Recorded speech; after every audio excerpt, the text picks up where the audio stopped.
done work on this problem by any chance? I mean, nobody has asked me about it, but I was just wondering.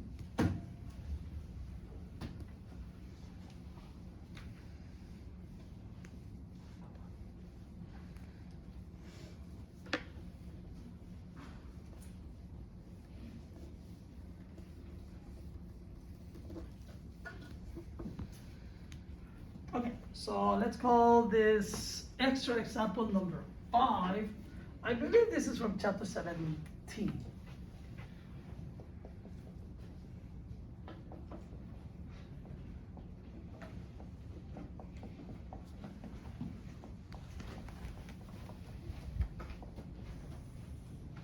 All right, so what does it say? It says, Earth absorbs solar energy, right? There's energy coming in from the sun, solar energy coming from the sun, and it absorbs energy, but the Earth also radiates away energy, right, into outer space. The solar energy that's incident on Earth is pi r squared times j. Pi r squared is the cross-sectional area of the Earth, r is the radius of the Earth, and J is the intensity of that radiation at just outside the surface of the Earth, just outside the atmosphere. In other words, if we take 1 meter square, suppose we take, this table is roughly, has an area of roughly 1 meter square. If imagine I take a surface this big, and I go just outside the Earth atmosphere, right, and I aim it at the sun, so that the radiation hits perpendicularly on that detector. The amount of energy that would be reaching that detector is 1,350 joules per meter square, so hitting that table, right, per second, because that's in watts. Watts is joules per second. So in every second, you get 1,350 joules hitting that surface every second. But only that 1 meter square of area, right? That's called the solar constant. But also the Earth radiates energy. When the Earth radiates, it doesn't just radiate it back towards the sun, right? It radiates it, in all directions, right? And from the entire surface area of the Earth, which let's say it's like a sphere of radius r, 4 pi r squared is the area of a sphere. And assume that the temperature on the surface, that's at ground level, is constant, or actually uniform. Uniform means the same everywhere, which it isn't, right? Near the equator, it's hotter than at the poles. But let's just assume that it is constant throughout. And call it T sub s. So the first question is this. Find the steady state value, right? Like constant, right? Of the Earth's surface temperature. Assuming that the Earth absorbs all the incident solar energy, and assume that the Earth emits as a black body with an emissivity of 1. Okay, so the first part is this. Here's the Earth, right? And there's radiation coming in from the sun, and that intensity is called J. I normally call it I, but I just call J over here. It's 1350 joules per second per meter squared, reaching the Earth per meter squared. So that means that if you put over here, if you put an area of 1 meter squared, you're gonna get 1,350 joules per second. Depending on the source that you look at, it'll say 1,370 joules per second, but it's around 1,350 joules per second, right? For every second that goes by, right? So that's the Earth, so we have the radius of the Earth, right? In fact, let's call it r sub e.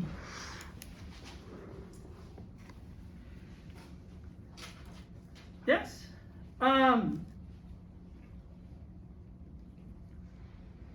So assume that the temperature on the surface of the Earth is T sub s.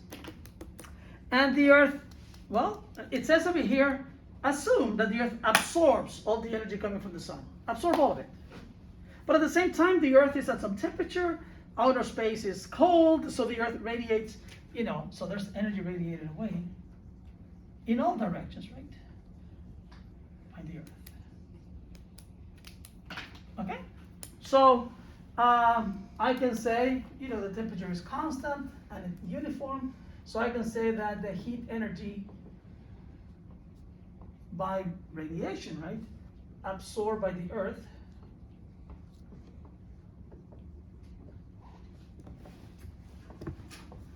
equals the heat energy radiated by the Earth. I mean, if the temperature is constant, if the average temperature of the Earth is constant, it must be emitting as much as it is absorbing, right?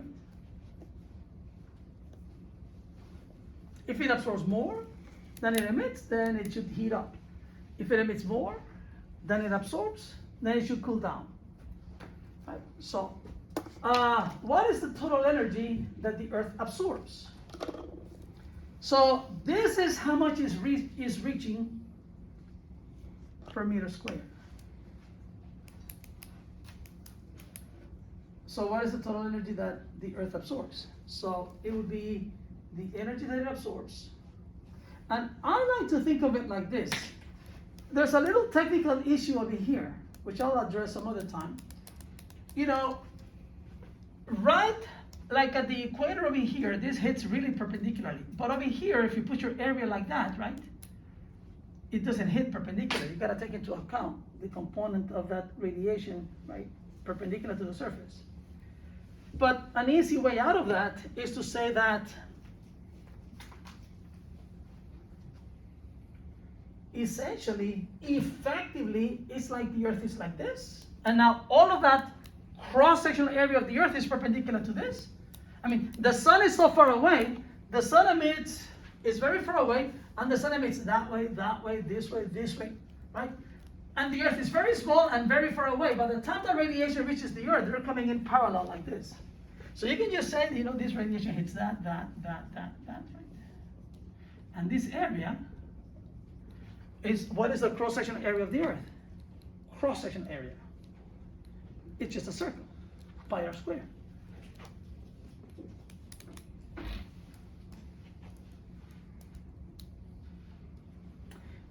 You don't like that argument? There are various arguments to prove that. I'll just use one.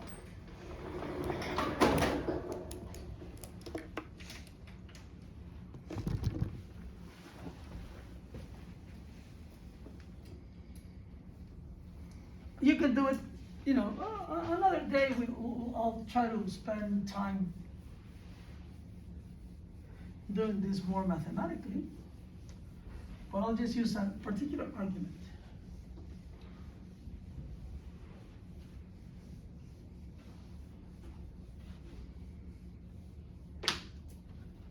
See,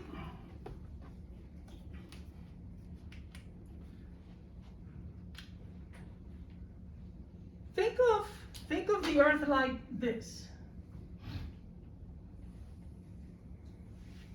Like a sphere, right? That's the radius of the Earth. Okay? And you have radiation coming in like this from the sun, parallel to one another. Yes, at the equator is coming in perpendicularly, right? That's when the sun is directly overhead. But if you go to the high latitudes over here, it's coming in at an angle, right? So, I can argue this.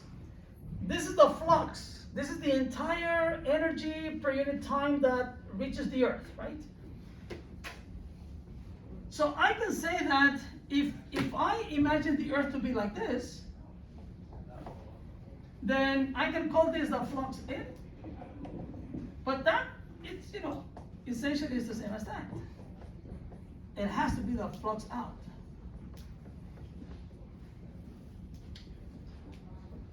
And, that means that the flux in or the radiation in, plus the flux out, right, has to be 0. Because if it arrives like this, it's going to go that way. Just imagine the Earth had this shape, and the radiation just went through it. I'm interested in this amount that goes in on this curved surface. But if I think of this as being totally transparent, right, then it's all going to go through, so whatever came in over here at the different angles and so on has to be equivalent to this.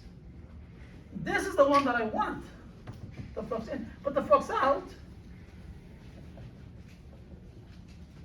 is just the J, and then this area over here is pi r squared.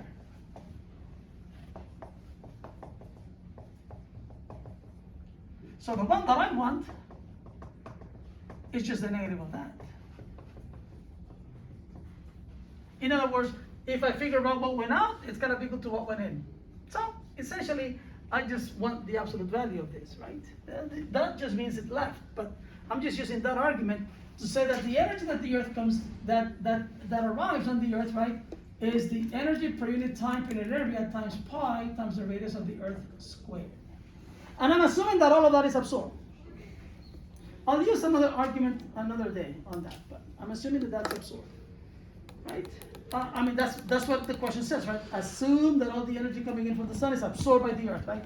But then the temperature is uniform throughout the surface of the Earth, and we want to know what that temperature is if the Earth therefore also emits as much energy as it absorbs. Now, what is the energy that the Earth emits? J pi r squared. So it should be what? It's how much? J pi r squared?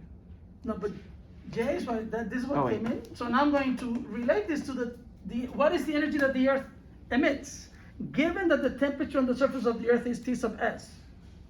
So if I write this, E sigma T on the surface of the Earth raised to the 4th power, that's how much energy the Earth emits per meter square of surface. Well, what is the surface from which the Earth emits radiation? 4 pi r squared? 4 pi r squared, right? Because it emits in all directions. So it turns out to be a relatively simple calculation. This pi cancels this pi. You were told to think of E as 1, as a, black body, right? This r squared cancels that. So what do we have left? We have J, which is a number that we know. We have sigma times a 4 times the temperature on the surface of the Earth raised to the 4th power, because the emissivity is 1. You were told to think of the Earth as a black body. So we can figure out or estimate what the temperature on the surface of the Earth is.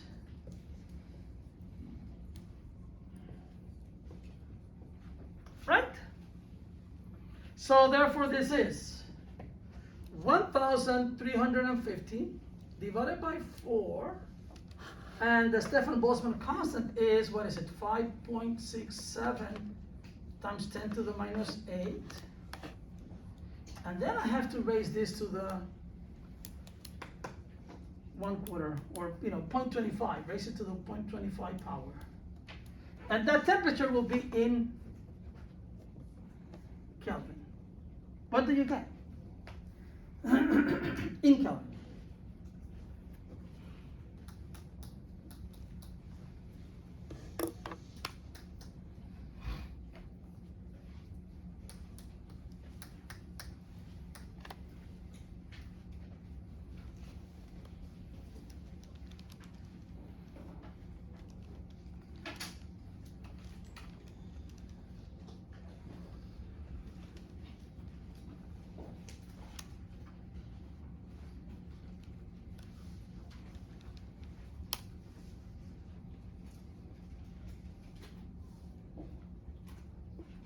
I got 279.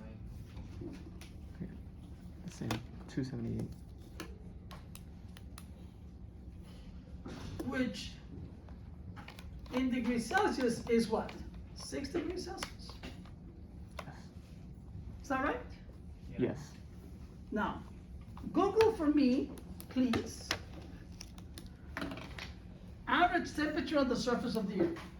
What does Google say? Excuse me, Professor. I just missed why you made E's 1.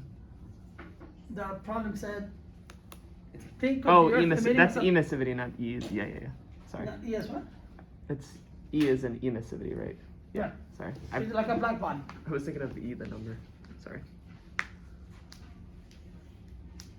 What does Google say is the average temperature on the surface of the Earth in Celsius? 14. How much? 14. 14. Okay, so we're off by what? 8 degrees? So, okay. Now,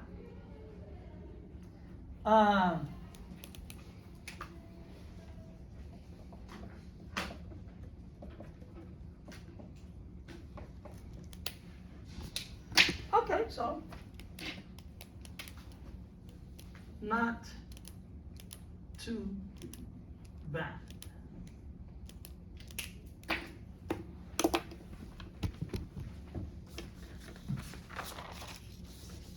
Now let's use the following information.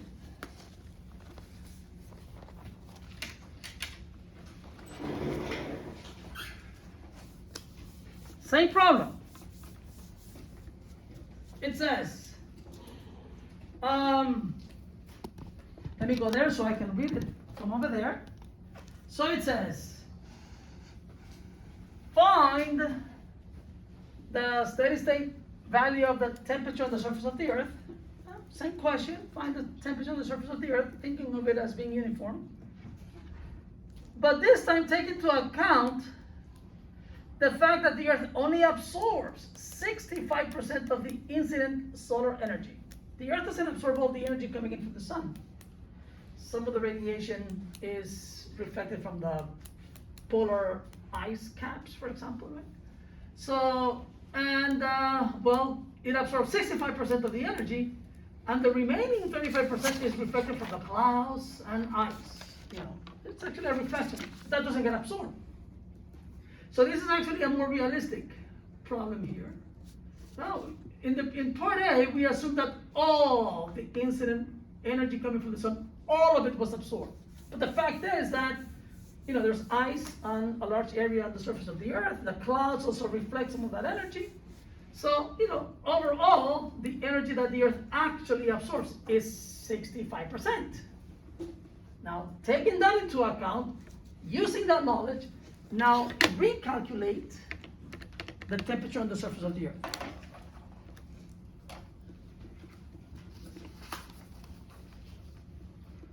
Okay? So what would be different? The emissivity. So Earth actually absorbs only 65% of the solar radiation. So instead of writing, I mean, I really have this over here, right? That instead of writing, I mean, I still have this. The only thing that's going to change is that the energy that I wrote over here as being absorbed, which is this, only 65% of that energy is absorbed. I just need to put a factor of 0.65 over here. So that's the only difference. So I'll say heat energy absorbed by the Earth equals the heat energy radiated by the Earth.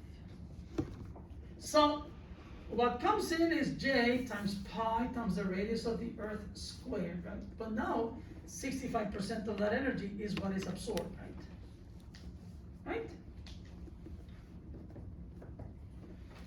And what's emitted, it's, well, it emits as a black body, sigma t to the 4th power, and then what it emits from the entire surface, right? So we have 4 pi r squared. So again, we cancel some terms. The pi cancels. The r squared cancels. The emissivity is 1. So now what we have is that the temperature on the surface of the sun, on the Earth, I'm sorry, equals J times 0.65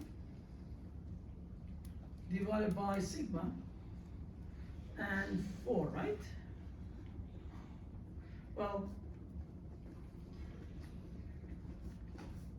so this would be 0.65 times 1350 divided by 4 divided by 5.67 times 10 to the minus 8, and all of this to the raised to the 0.55.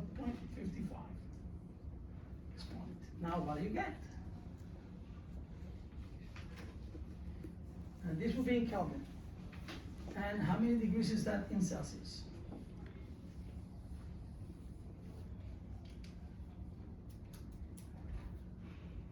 Professor, why don't we put the 0.65 on the left instead of substituting that value for the emissivity for the Earth? No, it emits as a black body, but it absorbs that. Okay. It emits in the infrared as a black body, but this is what it absorbs.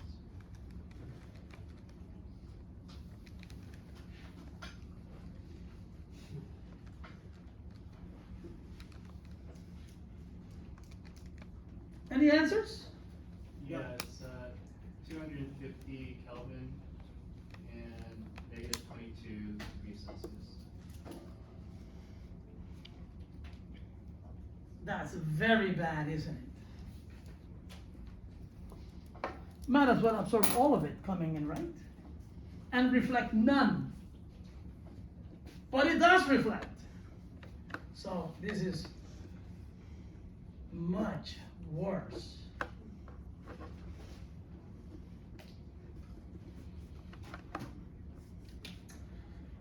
Okay, so what's going on? So now, part C is when we have to think about what's going on. So you say, now,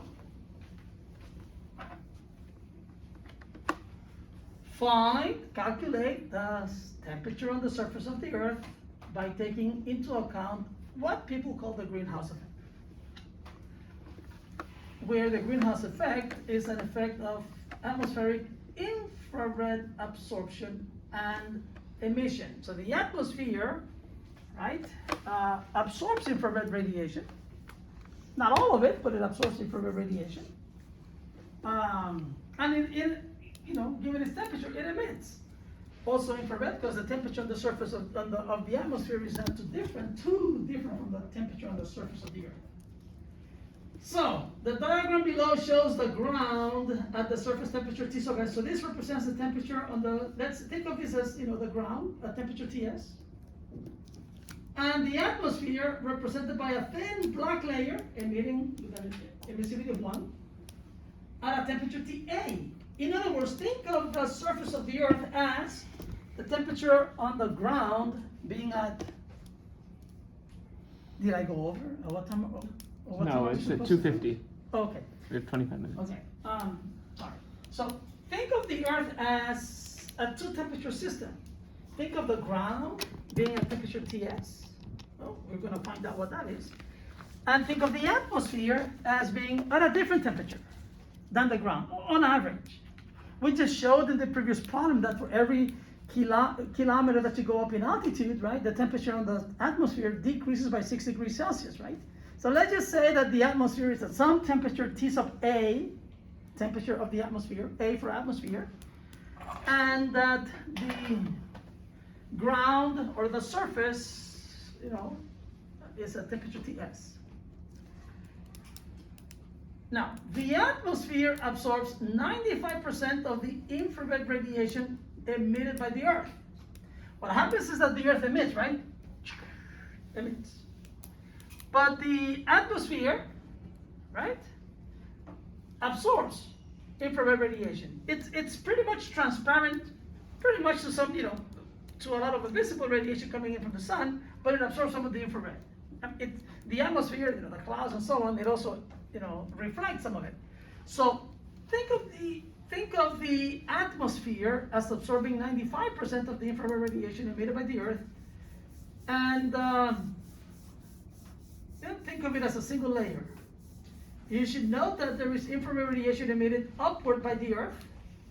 So the surface of the Earth emits upwards, right? Not down towards the center of the Earth, right? That's, radiation is up. But the atmosphere emits up and it emits down. Yes? Okay. Assume that the ground absorbs 47.5% of the incident radiation. Remember, this is the energy coming in. And assume that of the energy that comes in from the earth, right, and makes it to the ground, it absorbs 47.5%. That's the surface of the earth. I'll just say the ground.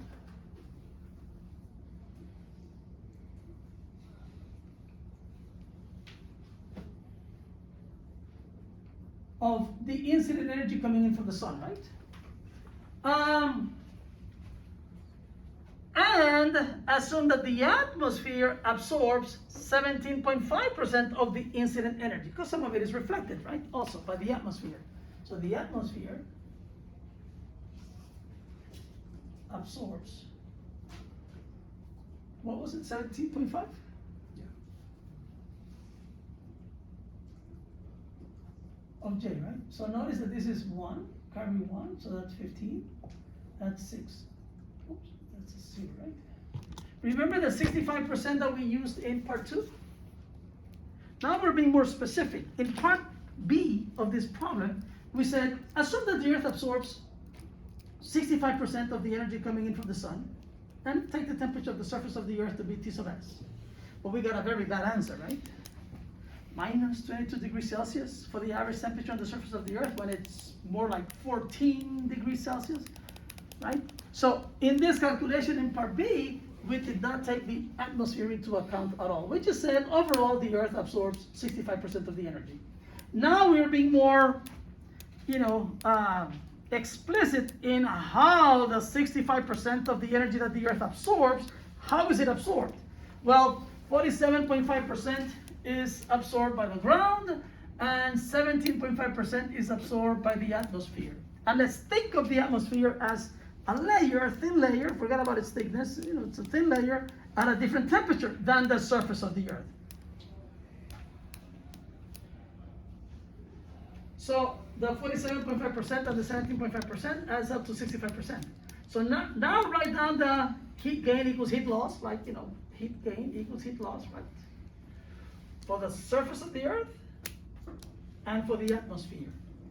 And you write heat gain equals heat loss for the surface of the earth. That gives you one equation for the two temperatures, the atmosphere and the ground. And heat gain, heat loss for the atmosphere, that will give you an equation for two temperatures. So you have two equations, two unknowns. Now, calculate Ts.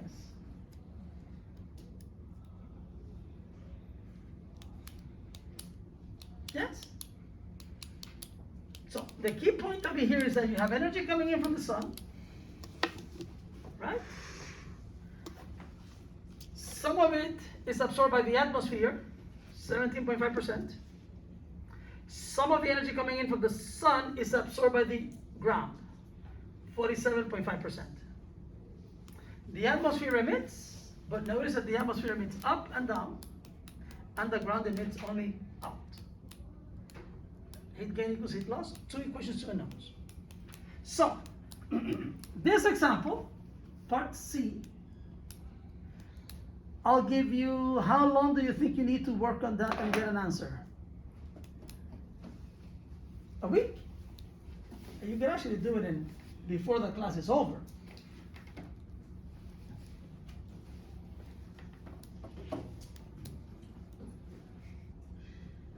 So 20 minutes. And I'll make that problem 1 of your first exam. Oh, So okay.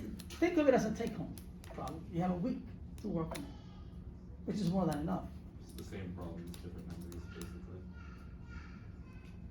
Well, I've done part A and B, except that in part A and B, the atmosphere never came into the picture. We just said, in part A, the Earth absorbs all the energy and emits. And we get something that wasn't so bad. Yeah, okay, we're off by what? From 6 to 14, we're off by like 8 degrees Celsius, not too bad. In the second part, we said, well, actually the Earth doesn't absorb all the energy coming in from the sun. There's some reflection that goes on, right, by the clouds and the ice and blah, blah, blah, blah, blah. So overall, not telling you details of, overall, the Earth only absorbs 65% of the energy coming in from the sun. And if we do the same calculation as we did in Part A, we get an answer that's bad. This is bad. We're off by a lot.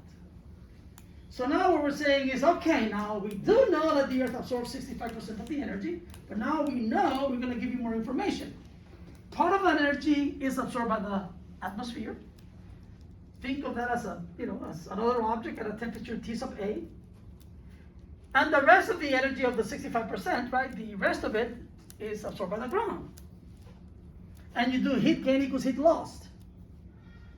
You can do that for the Earth, for the ground, you can do that for the surface. And then you get two equations. The math is very simple. Just my hint is that you have energy coming in from the sun. We know how much comes in. We have this coming in, right? Both for the atmosphere and the Earth, you're going to have J times pi r squared, right? It's just that for the atmosphere, you multiply that by 17.5%. And for the ground, you multiply that by 47.5%. Now, when you write the energy emitted by the atmosphere, it emits all around the Earth, right? The atmosphere is all the way around. So the surface area is 4 pi r squared. You don't have to worry about a different radius for the atmosphere. It's 4 pi r squared. I mean, it's relatively close, so it's 4 pi r squared. But you have to take into account the fact that it emits down and it emits up. But the surface of the Earth only emits up, right? Like we wrote over here, right? Only in one direction. So you get two equations, two unknowns. Find out what the temperature is on the surface of the Earth. And you can also find out what the temperature is on average for the atmosphere. And let's see how that new value for the temperature that you get for the temperature on the surface of the Earth, how close it gets to this. So we'll remember 14. Let's see how close we get it to that by taking into account the fact that the atmosphere participates in the energy absorption and emission and so on by the Earth, right?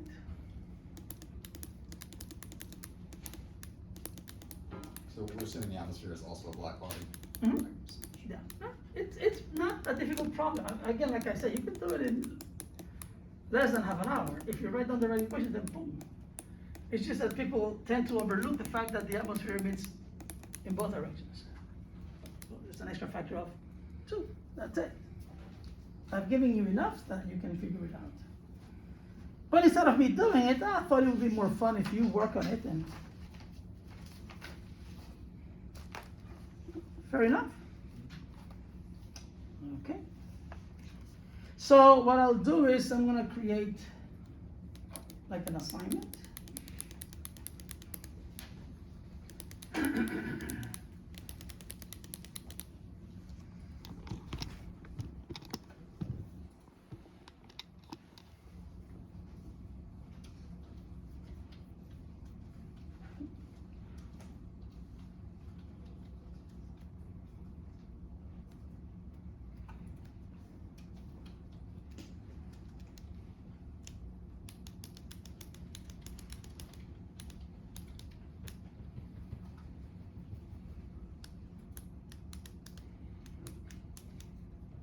It's 15 points. My problems tend to be 15 points. So I'll restrict the file that you will upload as your solution, right, to PDF. Available from today. What is it, 2:30?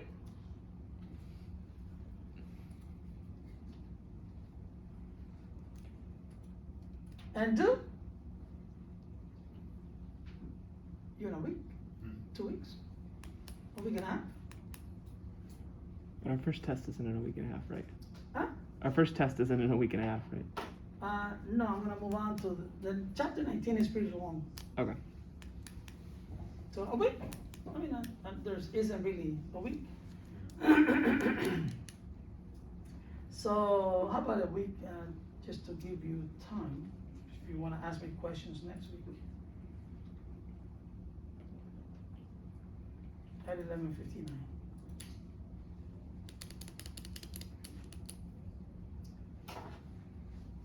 So that should be the 20th, right?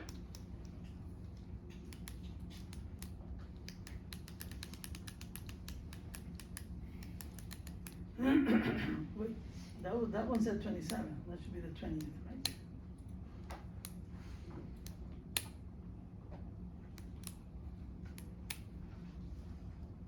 One week? Okay, I've done parts A and B, you do part C, pretty much. That's test problem number 1. You can talk to one another about it, right? If you figure it out, if you think you have the right answer, please don't just tell someone else, oh, here's the answer, here's how you do it. You wouldn't be doing them any favors. You can say, okay, well, you're stuck. Oh, well, I did the problem, okay, but you're stuck. So how are you gonna do it? Well, ask them questions, like walk them. So I think, you should write for the energy absorbed by the atmosphere. They'll tell you something. And then, are you sure? Why? Should you consider? In other words, it's, sort of like but don't just tell. No, you're supposed to do. And then they write it out, then they submit it, and then they get their 15 points. Then it's like it wasn't fun, I'm trying to make this a learning experience, right? I mean, worth some points, of course, but nevertheless, you can collaborate and so on, right? And write your own solutions, of course, right? And then,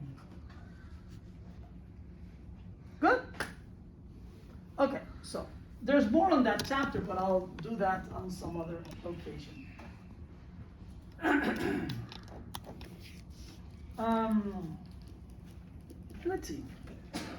Let's see.